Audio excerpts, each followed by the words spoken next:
Yo, para Neko user, masih seringkah ritualnya bun? Hehehe, tobat gan. Terima kasih telah klik video ini dan selamat datang di channel Anime OCT. Surga buat kalian para pencari kode nuklir pastinya. Kali ini Anime OCT akan ngeringkas alur anime yang berjudul Amagi Brilliant Park atau bisa disingkat Amaburi, yang rilis pada tahun 2014.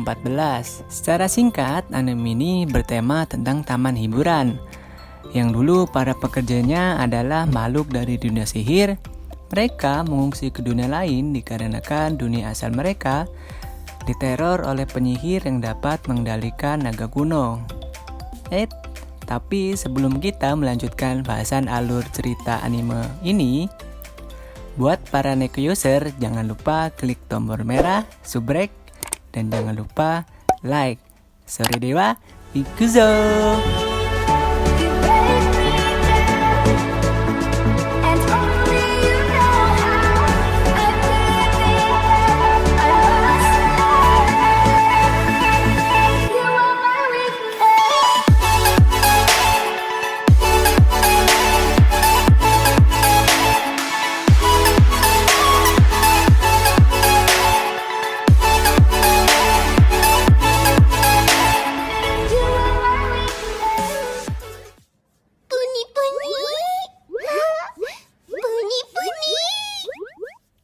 Di awal scan kita akan diperlihatkan adegan sengit antara hidup dan mati, tapi bohong.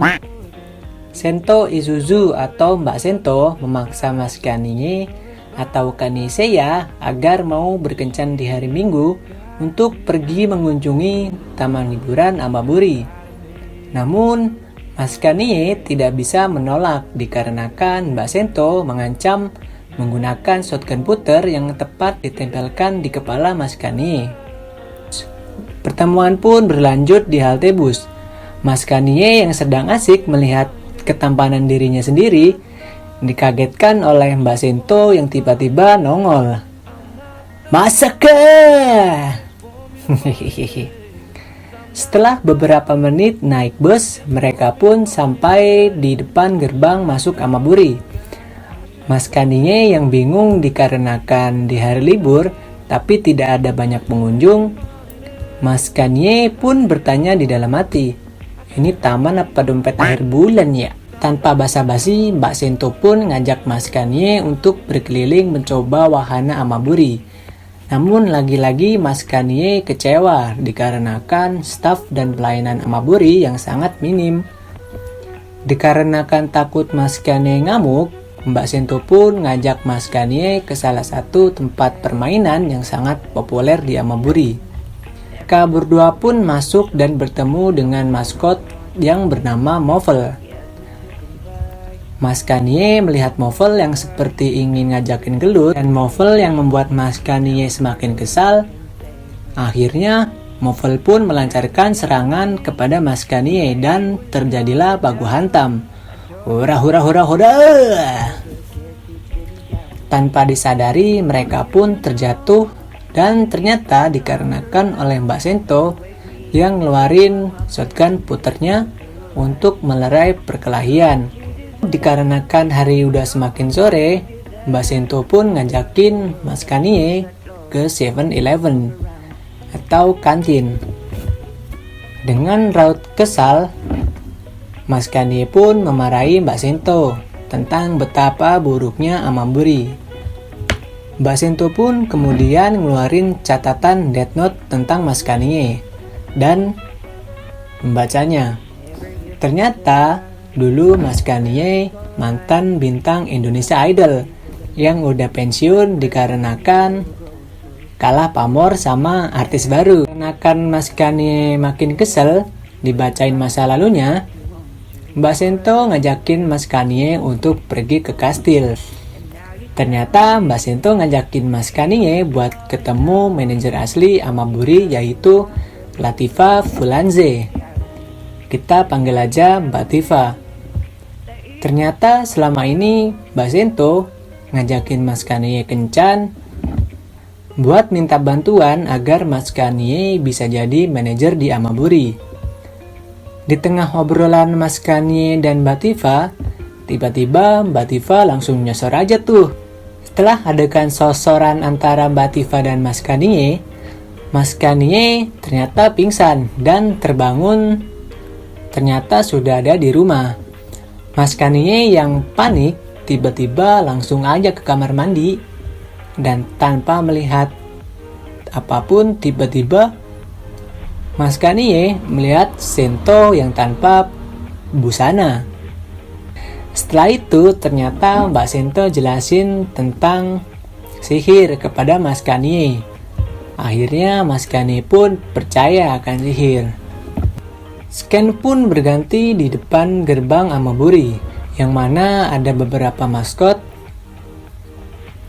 Maskot itu bernama Tirami dan Makaron. Setelah Tirami dan Makaron menghibur pengunjung di gerbang Amaburi, mereka pun bertemu dengan Movel dan para pekerja lainnya di ruang meeting, yaitu antara lain Peri Air, Muse, Kobori Peri Tanah, Salama Peri Api, dan Sylph Peri Angin.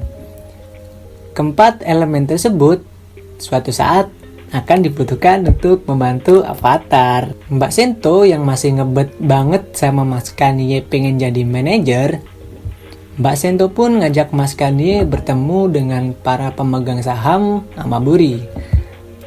Dikarenakan Amaburi yang selalu sepi pengunjung, ternyata Amaburi dikabarkan akan tutup jika tidak mencapai target yang telah disepakati oleh pemegang saham. Setelah mendengar penjelasan dari pemegang saham, ternyata pekerja Amaburi dikumpulkan di kastil oleh Mbak Tifa untuk memberitahu bahwa Amaburi akan ditutup jika mereka tidak mencapai target yang disepakati oleh pemegang saham. Mas Kanye muncul dengan perkataan sombong dan mulai memaki-maki para pekerja, sehingga para pekerja pun tersulut emosinya. Mas Kanye yang memancing emosi para pekerja punya maksud tersendiri, yaitu jika para pekerja marah karena perkataan Mas Kanye, berarti para pekerja masih punya semangat untuk tetap bekerja. Lalu Mas Kanye pun menyetujui untuk menjadi manajer sementara, yaitu 3 bulan atau sampai akhir libur musim panas.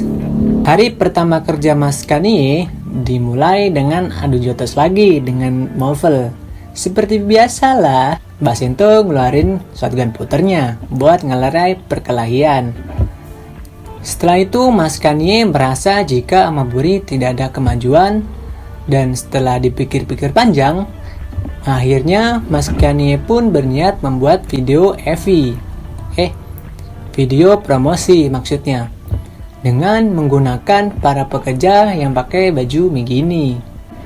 Nah itu Mas Kanye yang di ruangan kerja didatangi oleh para peri pengikutnya Avatar. Kedatangan para peri itu tidak lain untuk melihat cara Mbak Sento bekerja. Dikabarkan Mbak Sento itu buruk dalam mengurusi para pekerja lain.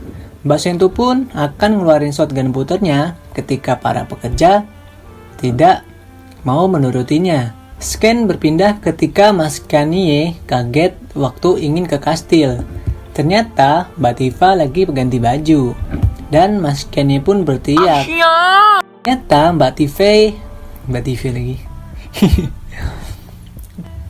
Ternyata Mbak Tifa yang ngundang Mas Kanye ke kastil, yaitu buat nemenin berkeliling Amaburi dan nyoba naik biang lala. Mas Kanye pun dengan wajah yang tegang dan berkeringat. Ternyata Mas Kanye takut akan ketinggian. Ganteng doang, takutnya ketinggian. Lalu besoknya Mas Kanye yang sedang ikut rapat paripurna membahas akan krisis keuangan Amaburi dikarenakan promosi dengan tiket hanya dengan 30 yen, dan Mas Kanye pun membicarakan jika terus seperti ini karyawan gak akan bisa dapat gaji bulan ini. Rapat pun panik dengan ya kali gak digaji. Di sela-sela kegaduhan rapat, Makaron pun memberitahu jika di Amaburi bagian selatan ada gua yang katanya banyak harta karun. Tanpa basa-basi, Mas Kanye, Mbak Sento, Tirami, Movel, dan Makaron langsung bergegas untuk menelusuri goa itu. Namun, tanpa disadari, ternyata banyak banget nih jebakan yang membuat Mbak Sento dan Makaron jatuh ke lubang yang membuat Mbak Sento dan Makaron terpisah dari Mas Kanye. Dan tersisa Mas Kanye, Tirami, dan Movel. Mereka menelusuri gua dan melewati banyak jebakan, dan di ujung jalan mereka melihat pintu gede, dan pas dibuka ternyata mereka bertemu naga merah yang bernama Ruby. Ternyata naga Ruby ini adalah penjaga dari gua tersebut. Naga Ruby selalu mengatakan perkataan sombong akan kepintaran. Namun Mas Kanye pun bilang bahwa aku lebih pintar daripada kamu. Besok paginya, Makaron yang sedang makan di 7-Eleven sama Mbak Sento tiba-tiba nyelipin pete ajaib ke dalam makanan Mbak Sento. Mbak Sento yang makan pete ajaib pun masih belum sadar. Setelah itu, Mas Kanye pun nyuruh Mbak Sento Movel buat datang ke kantor untuk interview para pekerja baru. Nah, disinilah Mbak Sento pun beraksi dengan pete ajaibnya. Setiap Mas Kanye minta saran, Mbak Sento pun malah menjawab dengan jujur dari perasaannya. Scan pun berganti di kolam renang. Dikarenakan popularitas Amaburi yang sudah membaik dan banyak pengunjung, Mas Kanye pun membuat sebuah event yang Mbak Sento dan para maskot dan peri jadi bajak laut. Dikarenakan eventnya rame, Mbak Tifa pun ikut, tapi tanpa disadari oleh Mas Kanye. Dikarenakan Mas Kanye larang Mbak Tifa karena takut sakit lagi. Di sisi lain, bagian pekerja mesin digegerkan oleh gerbang yang bocor oleh air. Sebuah kapal tiba-tiba muncul di tengah kolam renang dan para bajak laut asli pun beneran keluar. Mereka pun mulai menyandra para pekerja Amaburi. Namun, Tirami berkhianat dikarenakan kapten bajak laut asli tersebut membujuk Tirami jika pindah ke sisinya akan dapat banyak cewek cantik-cantik. Keesokan harinya, dikarenakan kebanyakan liatin opai, Mas Kanye pun jatuh sakit. Banyak para pekerja yang nengokin Mas Kanye, tapi malah dikerjain sama trio maskot dengan pura-pura berubah jadi Mbak Sento dengan kostum sihir untuk menggoda Mas Kanye. Di sisi lain, Mbak Sento ngeliatin dari belakang dan terjadilah pembantaian kepada maskot dengan shotgun puter. Setelah jenguk Mas Kanye, ternyata Mbak Sento kepikiran karena Mas Kanye tidak bisa masuk sekolah. Tapi karena trio maskot punya kostum sihir, akhirnya absennya Mas Kanye di sekolah pun teratasi. Ketika Mas Kanye digantikan oleh trio maskot, ternyata mereka bikin ulah dengan menggoda adik kelas. Setelah Mas Kanye dengar kelakuan para trio maskot itu, Mas Kanye pun datang ke sekolah dengan memakai kostum sihir yang mirip temannya buat jelasin bahwa ulah maskot yang menyamar jadi Mas Kanye itu adalah kesalahpahaman. Scan pun lanjut berganti ketika Mbak Sento dan Mbak Tifa lagi goreng bakwan. Tiba-tiba Mbak Tifa pun jatuh pingsan dikarenakan kecapean. Setibanya di kamar Mbak Tifa, Mas Kanye pun bertanya kembali apa penyakit dari Mbak Tifa. Dikarenakan Mas Kanye sudah sangat khawatir sama Mbak Tifa, akhirnya Mbak Sento pun menjelaskan. Mbak Tifa itu dikutuk oleh penyihir jahat dari dunia sihir. Tapi suatu hari ada naga kuno yang gede bet hancurin Maple Land. Dan di saat itu muncullah penyihir hebat bertemu sang raja.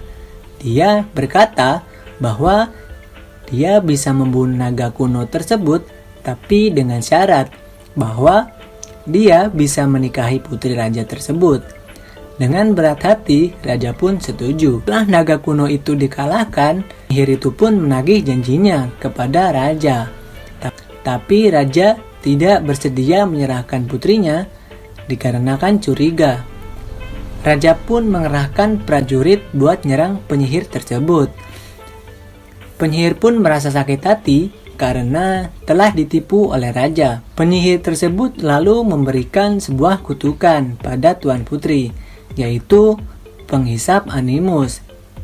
Ternyata putri tersebut adalah Mbak Tifa atau Latifa Fulanze. Itulah alasan kenapa Mbak Tifa diungsikan ke dunia manusia, agar bisa bertahan hidup dengan sumber terbesar animus. Makanya mereka pun membuat sebuah taman hiburan, yaitu Amagi Brilliant Park. Jadi Mbak Tifa itu kayak memerlukan lebih banyak animus daripada dosis biasanya. Dikarenakan Amaburi butuh lebih banyak pengunjung buat kerja target, Mas Kanye pun seperti biasalah rapat paripurna. Rapat tersebut yaitu buat ngadain event dengan cara buat pertandingan sepak bola. Dikarenakan Amaburi punya lapangan sepak bola yang tidak terpakai. Mas Kanye dan Mbak Sento langsung cus aja keliling-keliling kota Jakarta dan akhirnya menemukan klub sepak bola yang akan mengadakan pertandingan. Namun, mereka tidak bisa mengadakan pertandingan dikarenakan anggaran klub tersebut sudah mulai bangkrut. Esok harinya, event pun dimulai. Banyaknya pengunjung yang datang ke Amaburi dan juga yang menonton sepak bola sampai membuat Mas Kanye berpikir bahwa mungkin saja bakal tercapai target dari Amaburi. Namun, pikiran Mas Kanye pun salah.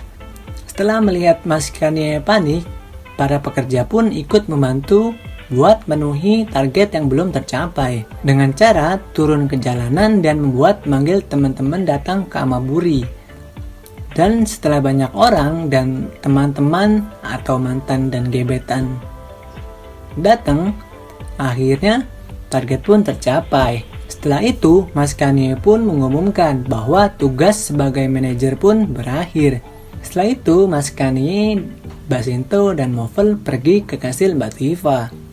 Ternyata, kutukan Mbak Tifa tidak sekedar penguras animus, tapi Mbak Tifa pun tidak bisa menua dan akan kehilangan ingatan setiap tahun. Melihat Mbak Tifa nangis, Mas Kanye pun dengan nafsu lolinya memeluk Mbak Tifa. Dan Mbak Tifa pun saking keenakannya lalu tidur. Dan anime ini ditutup dengan Mas Kanye yang tiba-tiba menjadi manajer Amaburi lagi. Cerita pun selesai. Makasih para Neko user yang udah nonton video ini sampai habis. Jadi jangan lupa like, subrek, kalau bisa nyalain juga loncengnya biar ada notif ketika aku buat video. Plus biar aku nambah semangat juga buat bikin kontennya. Soreja, mata nih.